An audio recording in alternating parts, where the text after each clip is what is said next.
तो भाई लोग, आज हम बात करने वाले हैं लुक किस्म के चैप्टर नंबर 283 के बारे में। और अगर आपने मेरे चैनल को अब तक सब्सक्राइब नहीं करा है तो आप मेरे चैनल को सब्सक्राइब कर सकते हो ताकि आगे आने वाली वीडियोस आप मिस ना कर सको। तो पिछले एपिसोड में हमने देखा था जो ऑली वैंग होता है, जब वो एली के साथ फाइट कर रहा होता है तो वो छत से नीचे कूद जाता है जानबूझकर, और उसके मरने से पहले उसके दिमाग के अंदर क्या थॉट्स चल रहे होते हैं अभी हमें वो बताया जाता है। ऑली अपने मन में कहता है, सच कहूँ तो मैं पहले से ही जानता था कि मेरा शरीर अब अपनी चरम सीमाओं तक पहुंच चुका है। मेरा शरीर तो बहुत पहले ही पूरी तरह से खत्म हो गया था और उसके बावजूद भी मुझे दर्द का एहसास नहीं होता था। बिना किसी एहसास, बिना किसी दर्द के मैं बस जिया जा रहा था। यहाँ तक कि डॉक्टर्स ने भी मुझे कह दिया था जो मुझ जैसे लोग होते हैं वो अपनी जवानी में ही मर जाते हैं। लेकिन कोई बात नहीं, वैसे भी मैं मरना ही चाहता था, इसीलिए मुझे खुशी है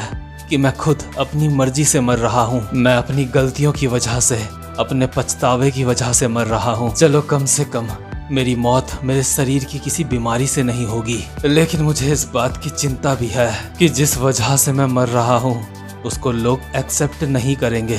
इसके बाद हमें ऑली की बहुत सारी पुरानी मेमोरीज दिखाई जाती हैं, जैसे कि जब वो पहली बार एली जैंग से मिला था। जब एली जैंग को देख के उसको एली में एक भगवान दिखा था, जब उसके फादर ने उसको खुद के ही घर में चोरी करते हुए पकड़ा था। उसके बाद ऑली के सबसे पहले क्राइम के पल, और वो समय जब एली जैंग की स्टोरी सुन के ऑली की आंखों में आंसू आ गए थे। ऑली ने दिल से कभी भी कुछ भी गलत नहीं चाहा था, वो तो बस अपनी आजादी चाहता था, और वो आजादी ऑली को एली जैंग को देख के फील होती थी। इसलिए एली के चले जाने के बाद जो ऑली होता है वो एली के ही कदमों में चला था। उसने अपनी गैंग बनाई और वो सारे के सारे काम करे जिससे कि वो एली की तरह बन सकता है। बट इतना सब कुछ करने के बावजूद भी ऑली हमेशा अकेला ही रहा, और आखिरकार जो आजादी ऑली को हमेशा से चाहिए थी वो आजादी उसको अपनी जान दे के लेनी पड़ी। और 18 साल की उम्र में ऑली वैंग लुक किस्म के यूनिवर्स को हमेशा के लिए छोड़ के चला जाता है। इसके बाद हम देखते हैं एक सुंदर सा नजारा और एक प्यारी सी बहती हुई नदी, और जस्टिन और चक इस नदी के किनारे कुछ नोट जला रहे होते हैं। जस्टिन कहता है, तो आखिरकार तुम अपनी फैमिली को छोड़ के चले गए। एक बार तुमने ही मुझे कहा था कि एक परिवार पैसों से नहीं खरीदा जा सकता। चाहे किसी के पास कितनी भी ज्यादा धन दौलत हो, उससे कोई परिवार नहीं खरीदा जा सकता। तुमने कहा था ये सब तुम उस इंसान से सीखे थे जिसको तुम सबसे ज्यादा चाहते थे। लेकिन फिर भी उम्मीद करता हूँ ये जो पैसा हम यहाँ पे जला रहे हैं ये तुम्हारे मरने की बात की यात्रा में काम आएंगे। इसके बाद चक कहता है, कितनी शर्मनाक बात है, उस इंसान के जाने के बाद हमारे पास उसकी एक फोटो तक नहीं है। और ये जो पैसों की राख होती है ऑली वैंग के नाम से चक एक डब्बे के अंदर रख देता है, और चक के बगल में वो छोटा सा बच्चा भी होता है जिसको ऑली वैंग एली जैंग जैसा बनाना चाहता था। चक इस बच्चे को कहता है, बच्चे अब तुम हमारे साथ चलो, अब से हम तुम्हारी फैमिली होंगे। लेकिन ये बच्चा डब्बे के अंदर से पैसों की राख निकालता है और उसको खा जाता है, और ऑली वैंग का खून से सना हुआ हेडबैंड अपने सर में पहनता है और कहता है, नहीं, बिग डैडी ने मुझे कहा था कि एली जैंग्स हमेशा अकेले रहते हैं। और ये बच्चा जस्टिन और चक को छोड़ के अकेला ही निकल जाता है दुनिया में सरवाइव करने। और इस बच्चे को देख के मुझे ऐसी फीलिंग आ रही है कि आगे जाके ये बहुत ही ज्यादा खतरनाक मॉन्स्टर बनने वाला है। जब ये बच्चा नदी किनारे अकेला अकेला जा रहा होता है तो हम देखते हैं जोहान शियोंग पहाड़ की एक चोटी में खड़ा होकर ये सब कुछ देख रहा होता है। जोहान कहता है, वैसे मैंने यहाँ पे आने का सोचा नहीं था, लेकिन आज मैंने काले कपड़े पहने हैं इसलिए सोचा क्यों ना यहाँ पे आ जाऊं। और यार आई थिंक ये जो लोग होते हैं ना, जब इनमें कोई मरता है तो ये काले कपड़े पहन के ही उसके फ्यूनरल में जाते हैं। लेकिन हमारा जोहान तो हमेशा ही काले कपड़े पहनता है। इसके बाद सीन शिफ्ट होता है और हम देखते हैं एक बस का सीन। बस के अंदर हम देखते हैं जैस्मिन को जो अभी छोटे छोटे बच्चों के लिए कुछ ड्रेसेस सिल रही होती है। जैस्मिन कहती है, काम पूरा हो गया, तुम सबके सब काफी ज्यादा अच्छे लग रहे हो।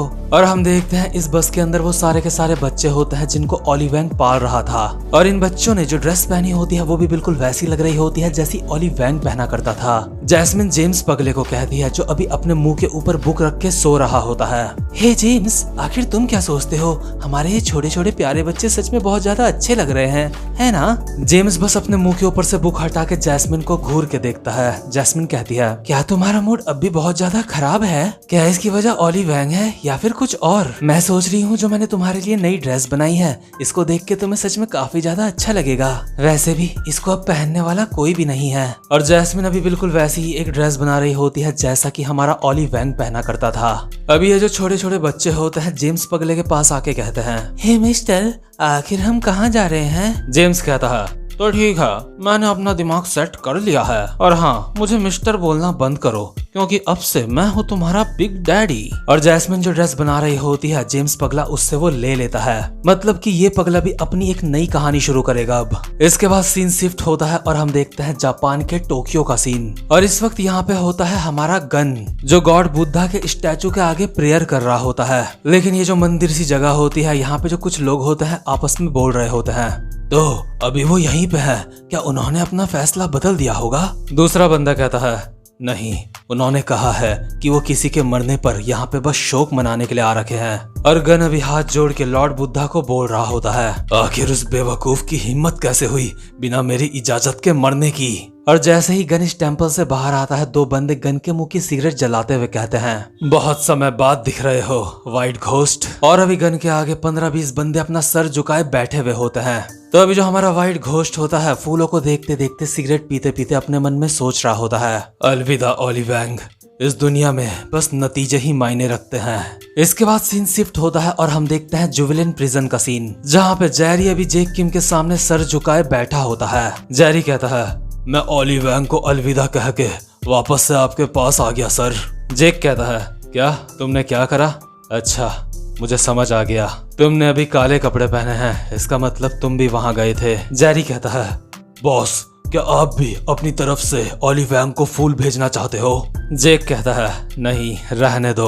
और इसके बाद जेक के ही कहने में 10-12 कैदी जेल के पिंजरे से बाहर आते हैं, जहाँ पे अभी काफी ज्यादा बारिश हो रही होती है। और ये सब के सब यहाँ पे ओली वैंग के लिए शोक मनाने के लिए आ रखे होते हैं। यहाँ पे हमारा जीहो भी होता है, बट सरप्राइजिंगली यहाँ पे डैरियस भी होता है, जिसने ओली वैंग को एक बारी बहुत अच्छे से थपथपाया था। और इन सारे के सारे कैदियों में से सिर्फ अभी जेक के ही सर में छाता होता है, जो कि खुद गार्ड ने लगा रखा होता है। और इसी चीज से आप समझ सकते हो जेक की पावर जेल के अंदर। जेक अभी एक सिगरेट जलाता है और उसको जमीन में किसी अगरबत्ती की तरह खड़ा कर देता है और उसके ऊपर छाता रख के यहाँ से चला जाता है और कहता है, फूल उन लोगों को भेजे जाते हैं जिनको हम जानते नहीं हैं। उम्मीद करता हूँ ओली वैंग की आत्मा को शांति मिले। मतलब यार, सबका अपना अपना तरीका होता है शोक मनाने का, और हमारे जेक का तरीका सबसे ज्यादा अलग है।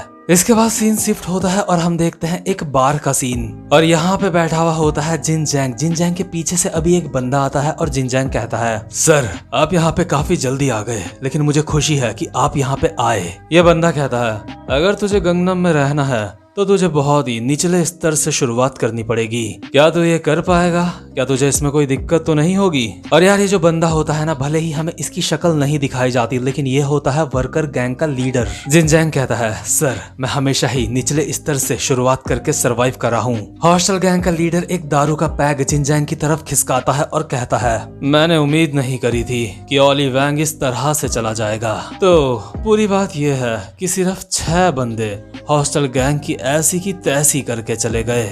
जिन जैंग कहता है, सर, मैं वो सारे के सारे जरूरी कदम उठा रहा हूँ जैसा कि आपने मुझे करने को कहा था, जैसा कि आप सबके रूल हैं। और यार, अभी हमें पता चलता है ये जो बंदा होता है ये वर्कर गैंग का लीडर नहीं होता, बट इसको पहली नजर में देख के लगा था कि यही वर्कर गैंग का लीडर है। अभी ये बंदा अपनी जेब से मोबाइल निकाल के जिन जैंग के सामने करता है और मोबाइल के अंदर से एक बंदा वीडियो कॉल पे कहता है, अबे ओए, बातों को इस तरह से मत कर, क्योंकि अगर किसी और ने सुन लिया तो किसी को भी ऐसा लगेगा कि हम तेरे साथ जबरदस्ती कर रहे हैं। और जो बंदा भी मोबाइल की स्क्रीन से बोल रहा होता है उसको देख के जिन जैंग की फटके 4 हो जाती है। जिन जैंग इस बंदे के सामने अपना सर झुकाता है और कहता है, सर, मुझे माफ कर दो।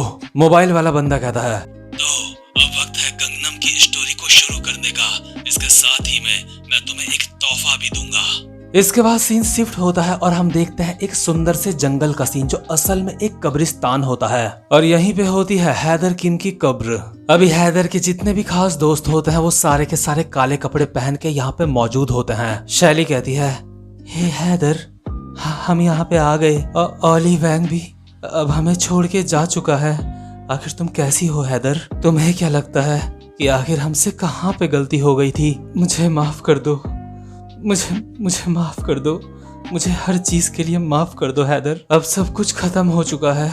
ओलिवैन की हॉस्टल पूरी तरह से खत्म हो चुकी है। उसकी गैंग के सारे बेघर लोग अब दोबारा से सड़कों में घूम रहे हैं और उन बच्चों की मदद करने के लिए हमने डिसाइड करा है कि हम अपनी हॉस्टल को बंद नहीं करेंगे। तो खैर अभी जो एली लोग होते हैं शैली पार्क के अपार्टमेंट में वापस आ गए होते हैं, बट इस अपार्टमेंट की हालत जलने की वजह से बहुत ज्यादा खराब हो चुकी होती है। एली अभी वैरन लोगों को कहता है, तुम सबसे इतने लंबे समय के बाद मिलके मुझे सच में काफी ज्यादा अच्छा लगा। वैरन कहता है, क्या तो दोबारा से हमें छोड़ के जाने वाला है? एली शैली के अपार्टमेंट को देख के कहता है, मैं दोबारा से इस जगह को एक बहुत अच्छा घर बनाऊंगा, क्योंकि मैं दोबारा से इस जगह पे तुम सबके साथ रहना चाहता हूँ। और ये लोग अभी आपस में गले मिल रहे होते हैं। वैरन कहता है, लगता है इसने दोबारा से चांदनी रात में बैठ के दारू पी है, इसीलिए ये ऐसी इमोशनल बातें कर रहा है। शैली कहती है, वैरन बेवकूफ कहीं के, ऐसी बात नहीं है। तो खैर जो एली होता है सिर्फ अभी के लिए इन लोगों को गुड बाय कह के बस यहाँ से जाने ही वाला होता है, लेकिन तभी यहाँ पे आता है हमारा गन और कहता है, एली तो तुझ जैसे बेवकूफ हमेशा हमारे आसपास ही रहते हैं।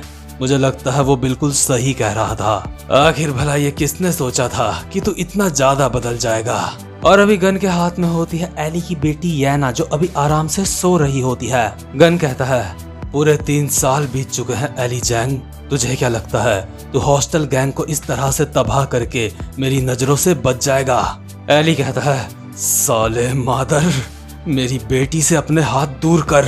और इसी के साथ ये वाला एपिसोड भी यहीं पे खत्म होता है। उम्मीद करता हूँ कि आपको आज की वीडियो भी अच्छी लगी हो, और अगर अब तक आपने मेरे चैनल को सब्सक्राइब नहीं करा है तो जल्दी से चैनल को सब्सक्राइब और वीडियो को लाइक कर दो, ताकि आगे आने वाली वीडियोस आप मिस ना कर पाओ। तो अब मैं मिलता हूँ आपसे अपनी नेक्स्ट वीडियो में, तब तक के लिए गुड बाय।